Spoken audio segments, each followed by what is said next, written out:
For this craft, I just started with some scraps from an Amazon cardboard box, and then I just printed some hearts on a piece of printer paper, or you could just like draw your own template. I just printed hearts in 2 different sizes and then used a Sharpie to trace them out onto my cardboard scraps. I think it's more fun to make hearts of a couple different sizes instead of all the same size, just to vary it up a little bit.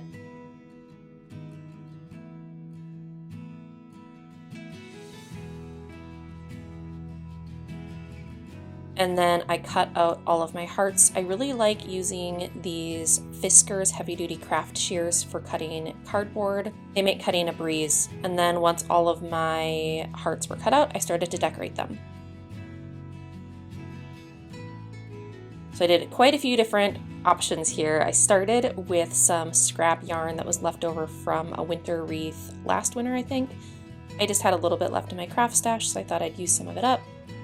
Grabbed my silicone fingertip protector and my hot glue gun, and I just worked very slowly and methodically, so I've sped this video up quite a bit.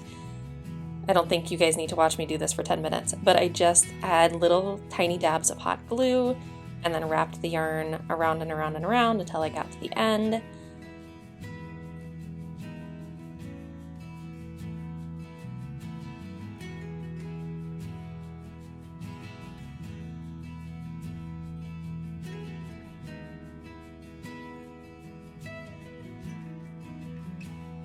And then on the other side, I kind of wanted to do kind of like a color block inspired thing, only with way more neutrals. And I just used some twine, so a roll of twine from Dollar Tree. I always have this in my craft stash. It can be used for so many different things.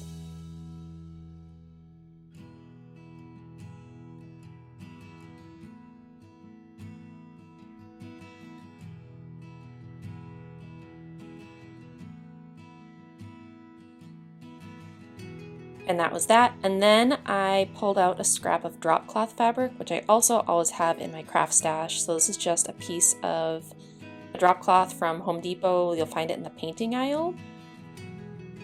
I like to soak these in bleach for like a day, and then I can wash them and use them for crafts. So I just cut my heart a little bit bigger than the cardboard heart, so about a 1/4 inch bigger in all directions, and then use my fingertips to pinch and fray the edges just to make it look a little bit more distressed.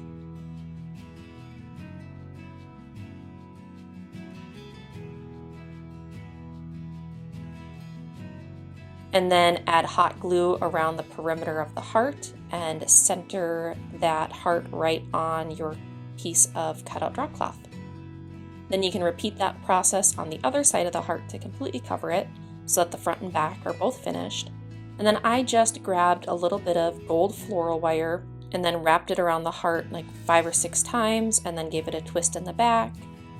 And that was that for that one.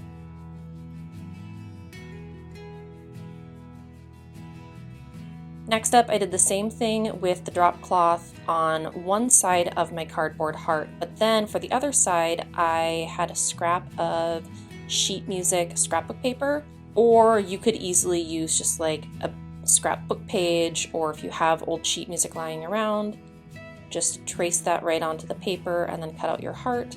So this way you have drop cloth on one side of the heart and sheet music on the other.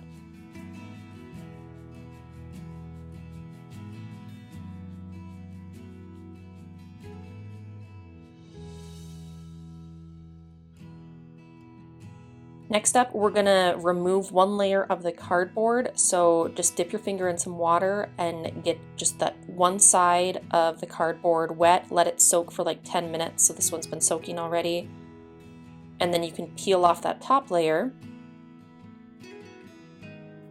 And it reveals this corrugated pattern. And then from there, you can decorate that.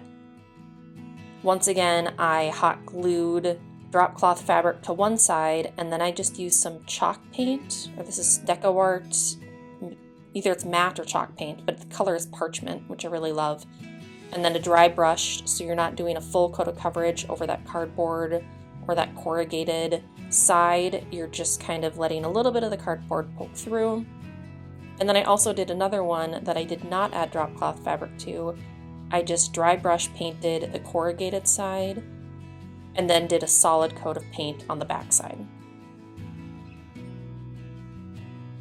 And then just to glam it up a little bit and do a play off of that gold floral wire that I wrapped around the drop cloth fabric heart, I used a little bit of antique gold rub and buff on a brush and very just dry brush added a little bit of gold to some of those hearts. I also wrapped a heart with just yarn, and then I wrapped the twine around it horizontally and then secured it with a little bow for an embellishment.